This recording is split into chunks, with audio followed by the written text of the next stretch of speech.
제8과 우리 미래 시제에 대해서 한번 공부해 보도록 하겠습니다. 우리 교재 103쪽인데요. 우리 이 부분을 함께 읽어보면서 우리 내용을 살펴보도록 하겠습니다. 제목부터 보겠습니다. 오 동사의 미래 능동태 및 중간태 직설법. 이게 배우게 됐고요. 그리고 에이미 동사의 이다 동사죠. 이 동사의 미래 직설법에 대해서 공부해 보도록 하겠습니다. 자, 우리가 우선은 제목을 한번 보면은 이제 우리가 새로운 내용을 배우게 되는데요. 그 내용이 뭐냐면 이제 미래를 배우는 겁니다. 미래. 그러니까 우리가 헬라어에는 최소한의 어떤 시간 개념이 6가지가 있다 그랬죠. 현재 한번 더 써볼까요? 현재, 미래, 완료, 그리고 미완료 과거, 그리고 부정과거, 그리고 과거 완료해서 이렇게 6가지가 있는데 위에 3개를 우리가 1시제 1번이라고 부르고 밑에 3개를 2시제에서 2번이라고 부르는데 위에 있는 이 3개의 특징은 뭐냐? 얘네들이 과거가 아니라는 점이죠. 자, 그러한 의미에서 요 1시제라는 것이 현재, 미래, 완료가 짝을 이루고 또 과거라는 시제가 미완료 과거, 부정과거, 과거 완료가 짝을 이룬다 이거예요.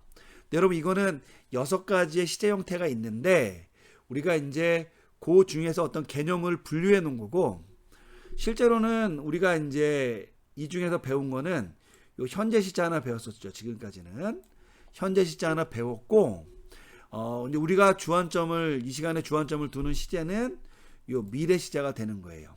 여러분, 이렇게 현재와 미래를 배운다라는 요 점에서 우리가 이제 몇 가지 중요한 요소를 발견하게 되는데요.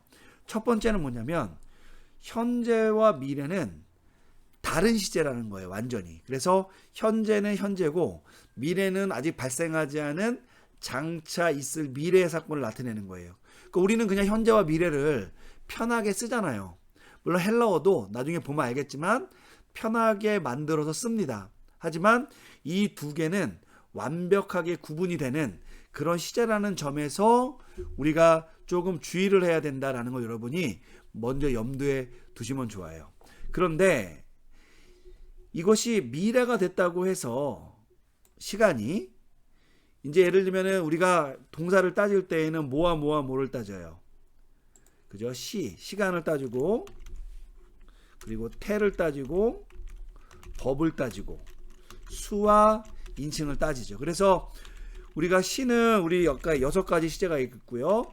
태는 능동태, 중간태, 수동태가 있다고 배웠고 법은 이제 직설법, 가정법, 희구법, 명령법 이렇게 있다 그랬죠. 명령법을 먼저 써볼까요? 명령법, 희구법 이렇게 있다고 얘기했고 수는 단수, 복수, 인칭은 1인칭, 2인칭, 3인칭 이렇게 우리가 동사를 쓴다 그랬단 말이에요. 그러면 우리가 이 중에서 지금 뭐가 바뀐 거냐면 현재 형태가 우리가 미래를 배우니까 미래 형태로 동사가 바뀐 거죠. 자, 그러면 이것만 바뀐 거라고 우리가 이해하시면 돼요. 나머지 것들은 우리가 현재 시제 배웠을 때 뭘 배웠어요?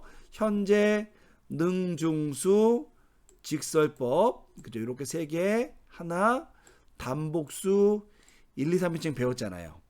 그러니까 이 나머지는 패턴이 동일하고, 패턴이 아니라 그 쓰임새가 동일하고요. 다만 시간의 개념만 우리가 현재에서 미래로 바꿨다라고 여러분, 그걸 이해하고 이번 과에 접근하시면 된다라는 거예요. 자, 우선은 여러분이 그걸 염두에 두고 다만 이제 한 가지 주의할 점은 뭐냐면 나중에 보겠지만 현재와 미래는 둘 다 일에 속해 있죠. 그러니까 첫 번째 그룹에 들어가 있잖아요. 그러다 보니까 나중에 보면 알겠지만 형태적으로 굉장히 유사합니다. 특히 이 어미 부분이 형태적으로 굉장히 유사하기 때문에 우리가 이제 그 부분을 좀 염두에 두고 공부해 보면 이 부분이 쉽게 또 이해가 되리라고 생각을 합니다. 그런데 한 가지 이제 우리가 의아한 것은 뭐냐면 이거예요. 미래까지 바뀐 건 이해하겠고 이것이 직설법인 것까지도 이해하겠는데 문제는 능동태와 중간태는 같이 배우는데 뭐가 없어요 지금. 그죠? 수동태가 없죠.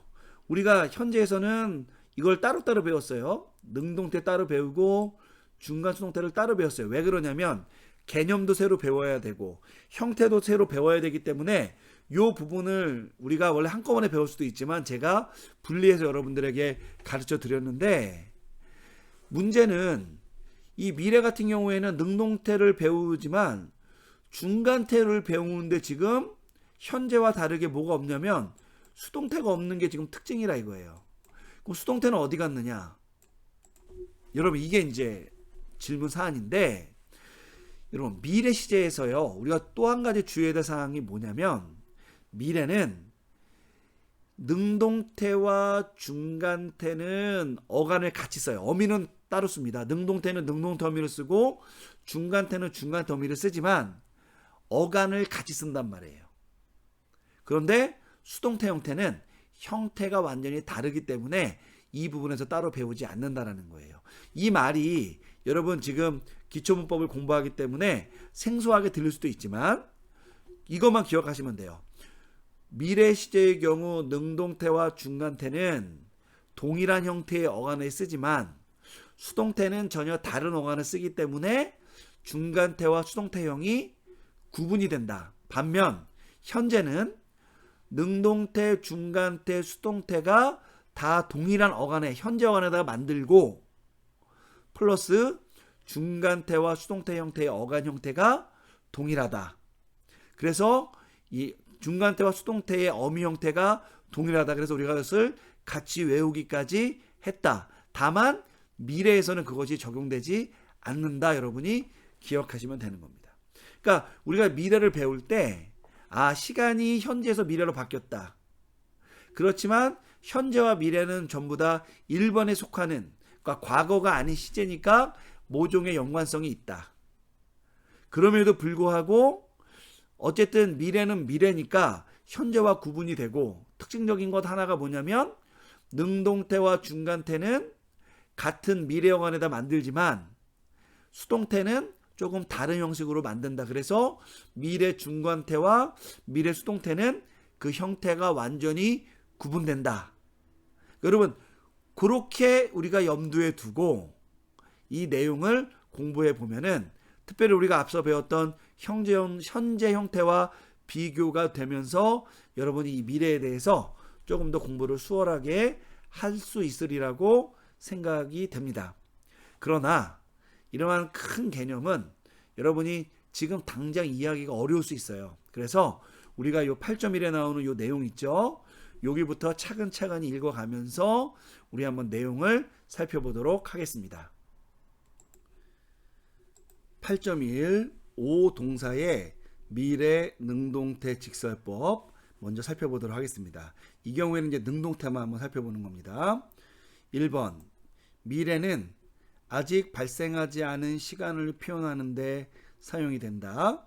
이러한 점에서 헬러어의 미래 시제는 한국어의 미래 시제와 차이가 없다. 이게 뭐냐면 발생하지 않은 사건을 나타낸다라는 점에서는 헬러어의 미래나 이 한국어의 미래형이나 개념상의 어떤 차이는 전혀 존재하지 않는다는 겁니다. 2번 미래형은 미래 어간에다가 미래 접사를 붙이고 요거 여러분 기억해 놓으시고요. 그 뒤에 어미를 붙여 활용한다. 여러분 여기서 이제 우리가 한 가지 중요한 개념이 나오는데요. 미래형이라는 요 동사 형태가 미래 어간에다가 만든다는 거예요. 우리 현재 동사 있잖아요. 현재형 동사는 어떻게 만들었느냐? 현재 어간에다가 플러스 현재 어미를 붙여서 만들어요. 우리가 지금까지 뭐 리오, 리에이스, 리에이 이렇게 외우고 중간 수동태 리오마이, 리에, 리에다 이렇게 외웠잖아요. 그러면 그게 뭐냐면 그 리라는 부분이 기본형 어간이면서 동시에 현재 어간이고 그 뒤에 그 현재를 나타내는 어간 뒤에다가 오에이스에이 오메네테 우시 오메타 에스 오마이 에 에따이 오메타 에스테 온따이에서 현재 중간 수동태 어미를 붙여서 현재 형태의 능동태 중간 수동태 형태를 만들었다 이거예요. 그러니까 우리는 그냥 쭉 다 외웠지만 단어의 조어법을 따져보면 현재 어간에다가 현재 어미를 붙여서 만든 것이 현재형의 어떤 동사형이에요. 현재 동사형이 바로 그렇게 만들어지는 겁니다. 그러면 우리가 이제 미래형 동사를 배우는 거잖아요. 그럼 미래형은 어디다 만들어야 되겠어요? 당연히 미래니까. 미래형 동사니까 당연히 어간은 미래 어간에다가, 그죠? 여기다가 뭘 붙이냐면 미래 어미를 붙여야 되는데, 요 앞서서 보니까 여기에 제가 뭘 붙인다 그랬어요? 미래 접사를 붙인다는 거예요. 여기다가 미래 접사 그리고 미래 어미를 붙여서 만든다라는 거예요. 요게 이제 이 미래형 동사의 특징이죠. 여러분 당연한 거라고 볼 수가 있어요. 자, 얘는 미래니까 현재가 아니니까 미래 어간에다가 동사를 활용하면 되는 거죠. 그런데 미래 같은 경우에는 미래를 나타내는 접사를 붙여줘야 되고, 나중에 보면 알겠지만 이것이 시그마입니다. 시그마. 이게 이제 미래 접사 형태예요. 여기다가 이제 어미를 붙여서 만듭니다. 그러니까 쉽게 말하면은 미래형은 미래어간 플러스 미래 접사 뒤에 미래 어미를 붙여서 만들고, 현재형은 현재 어간인데 얘는 접사를 붙이지 않죠. 그래서 현재 어미를 이제 붙여서 만든다 이거예요. 자, 그럼 여러분 제가 첫 번째로 한번 질문을 해보도록 하겠습니다. 여기서. 자, 그러면 여러분 이 미래 어간 있잖아요. 요게 이 현재 어간이랑 형태가 항상 동일해야 될까요? 그러니까 미래 어간이랑 현재 어간이랑 뭐 예를 들면 나는 먹는다, 나는 먹을 것이다 이렇게 의미는 현재가 되고 미래가 되는데, 문제는 현재 어간과 미래 어간이 꼭 동일해야만 할까요? 동일할까요? 어떻게 생각하세요? 우리말은 그런 경우가 많아요. 잘 보세요. 먹다 동사 현재형은 나는 먹는다잖아요. 미래가 되면 나는 먹을 것이다가 되니까 을 것이다를 붙여서 미래를 만들고 니은다 해서 현재 형태를 만드는데, 먹는이라는 표현은 이제 먹이라는 이 단어 있잖아요. 이 단어는 우선 어간이 동일하잖아요. 거기다가 먹을 것이다, 먹는다 이렇게 붙여서 만드니까 우리말 같은 경우에는 현재 형태랑 미래 형태랑 이 어간이 동일한 경우가 많아요. 그죠? 거기다 이제 미래 형태에 이제 접사를 붙여서 어미를 붙여서 이제 만드는데, 근데 여러분 꼭 그렇게 같아야 될 이유가 있는지는 우리가 질문을 던져볼 필요가 있어요. 그리고 사실은 이 말 그대로 현재 어간은 현재 어간이고 미래 어간은 미래 어간이니까 이것이 꼭 동일할 필요는 없다라는 걸 여러분이 기억하셔야 돼요. 그러니까 현재 어간과 미래 어간 형태가 다를 수 있다는 거예요. 그러면 다르면 어떻게 돼요? 우리가 어떤 단어의 미래 형태를 쓰려면 그 단어를 또 어간을 새로 외워서 활용해야 된다는 거예요. 그 부분에 대해서는 우리가 나중에 한번 살펴보도록 하겠습니다. 어쨌든 이것이 여러분 첫 번째 이제 미래를 배울 때 우리가 고려해야 될 거예요. 뭐냐면 현재는 현재 어간, 미래는 미래 어간에다가 만드는데 현재 어간의 형태와 미래 어간의 형태가 항상 동일한 것은 아니다. 외형적으로라도. 그러니까 바뀔 수도 있다라는 거 여러분이 염두에 두시면 되겠고요. 자, 그렇기 때문에 이 미래 어간 뒤에 뭘 붙이냐면 미래 접사 시그마를 붙여주는 그런 관습을 또 사용하고 있어요. 자, 그럼 여러분 여기서 한 가지 물어볼게요. 어떤 단어가 미래가 됐어요. 네, 미래가 됐는데 미래 어간에다가 미래 접사까지 붙였어요. 이렇게. 자, 요거는 여러분 시그마는 현재는 안 붙으니까 얘는 완벽하게 미래를 나타내는 헬러의 접사예요. 미래 접사. 그럼 물어볼게요. 질문은 이겁니다. 그러면 미래 어간 플러스 미래 접사가 이렇게 붙어있는 요 형태를 보면 우리가 아직은 형태를 안 봤지만 이것을 우리가 미래 시제를 나타낸다라고 예상할 수 있을까요? 없을까요? 물론 예상할 수가 없겠죠. 왜? 내가 아직 안 배웠고 모르니까. 단어 형태를 모르니까. 그런데 이론적으로 따져보면 현재 어간과 미래 어간이 다르고, 그죠? 거기에다가 미래를 나타내는 접사 시그마까지 딱 붙어 있으면 내가 이것이 무엇인지는 모르더라도 이것이 적어도 미래를 나타낸다라고 예상을 할 수가 있는 거예요. 자, 이렇게 예상이 되면은 어떠한 중요한 그 일들이 발생하게 되냐면 굳이 여기까지만 봐도 이 단어가 미래인 것을 우리가 다 알게 되는데, 그죠? 그러니까 쉽게 말하면 우리가 시, 태, 법을 따질 때 우리가 이제 이 어간을 보고 따지는 경우가 많이 있거든요. 근데 우리가 요거만 봐도 우리가 적어도 얘가 시간과 관련해서는 얘가 미래 시장을 우리가 다 아는데 굳이 어미까지 어렵게 만들어서 태나 수와 인칭을 복잡하게 표현할 필요가 없다라는 생각이 드는다는 거예요. 그러니까 어미를 쉽게 말하면 새롭게 미래 어미를 만들어서 여기다 붙일 필요가 없다라는 거예요. 왜? 이미 미래 어간과 미래 접사를 보고 이 동사가 미래 시제구나라는 것을 우리가 예상하고 알 수 있기 때문에. 그러니까 우리에게 남은 건 지금 뭐냐면 여기에 활용할 수 있는 건 뭐냐면 우선 태를 나타내는 어떤 특징이 있겠죠. 왜냐하면 우리 현재 형태에서도 능동태, 중간태, 수동태의 어미 형태가 달랐잖아요. 그러니까 태를 나타낼 수 있겠고 더 근본적으로는 수와 인칭을 나타내는 기능을 하는 것이 원래 어미잖아요. 동사의 어미.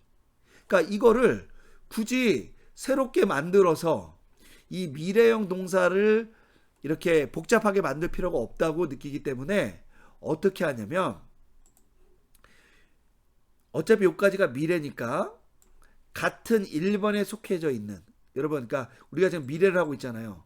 요 미래에 속해져 있는 같은 1번에 속한 맨 앞에 나온 거, 특별히 기본형, 현재 어간이 곧 기본형 어간이니까 그 기본형 어간에다가 어미를 붙여서 만든 요 현재형, 그 어미를 뭐 하냐면 여기다가 써준다 이거예요. 그러니까 뭐가 되는 거예요? 여기는 재활용이 되는 거죠. 여러분, 이 재활용이라는 건 뭐냐면은 그냥 태와 수와 인칭을 나타내기 위해서 이미 앞에서 한번 사용되었던 그 어미를 그냥 가져다가 쓰는 거예요. 그러니까 여기에 우리가 미래 어미라고 우리가 말을 하지만 얘는 사실상 형태가 뭐랑 동일하냐면요, 얘는 현재형 능동태 어미와 현재 중간태 어미. 왜냐면 수동태는 얘 전혀 다르게 배운다고 했으니까 요 어미형과 외형적으로 동일하다 이거예요. 그러니까 이 경우에는 이제 시제는 나타나지 않고 이런 외형적인 동일성을 나타낸다는 거죠. 그러니까 여기다가 굳이 미래 어미라고 말을 쓰면 굉장히 어렵잖아요. 그러니까 오히려 뭐라고 하냐면 현재 어미를 재활용한다라고 이야기하면 된다 이거예요. 그러니까 이렇게 됩니다. 그럼 미래형 동사를 어떻게 만드느냐? 미래 어간 플러스 미래 접사 시그마를 붙인 다음에 이때 미래 어간은 현재 어간과 외형적으로 동일할 수도 있고 동일하지 않을 수도 있어요. 뭐 예를 들면 리오 동사 같은 경우에는 현재 어간이나 미래 어간이 외형적으로는 동일합니다. 그렇지만 리오는 현재 어간이고 또 미래는 미래 어간이 되니까 내용은 완전히 다른 거예요. 하지만 어쨌든 이런 경우도 있고 아니면 아예 현재 어간 형태와 미래 어간 형태가 외형적으로 완전히 다른 경우도 있어요. 우리가 이제 이런 경우 저런 경우가 있다고 염두에 두지만 중요한 건 어쨌든 미래형 동사는 미래 어간에다가 접사 시그마를 붙여서 여기까지 해서 이것이 미래인 것을 나타내고 그 뒤에 태와 수와 인칭을 나타내는 어미를 붙여서 미래 형태를 만드는데 이 경우 이미 미래어간과 미래접사 때문에 얘가 미래 형태인 걸 아니까 미래 어미를 따로 만들지 않고 미래 어미를 만들 때 현재 능동태 어미와 현재 중간태 어미를 뭐 한다? 재활용해서 쓴다 이거예요. 그럼 어떻게 되겠어요? 미래어간 플러스 시그마의 오 에이스 A 오멘 에떼 우시 능동태, 또 중간태는 오마이 에 에따이 오메타 에스테 온따이를 붙여서 미래 형태의 능동형 중간태형을 만든다 이거예요. 그럼 여러분 얼핏 보면 외형적으로는 어미를 따로 외워도 되지, 어미를 따로 외울 필요가 없기 때문에 굉장히 수월하게 우리가 공부를 할 수 있게 되는 겁니다. 그래서 많은 분들이 미래 형태를 뭐라고 얘기하냐면 현재형에다가 시그마를 중간에 붙인 것이다. 그러니까 어미와 어간 사이에 시그마를 붙인 것이다 라고 설명하는 경우도 있어요. 근데 여러분 그런 경우도 있고 아닌 경우도 있죠. 왜? 현재 어간과 미래 어간이 같을 때도 있고 다를 때도 있기 때문에 우리가 요 점은 조금 주의를 하고, 어쨌든 현재 어미가 재활용이 돼서 우리 눈에는 이것이 현재 형태와 혼동될 수 있다라는 것만 여러분이 염두에 두시면 됩니다. 근데 사실은 거의 그렇지 않아요. 왜? 미래접사 시그마가 붙기 때문에. 여러분이 그런 관점에서 한번 이 부분을 접근하시면 되겠습니다.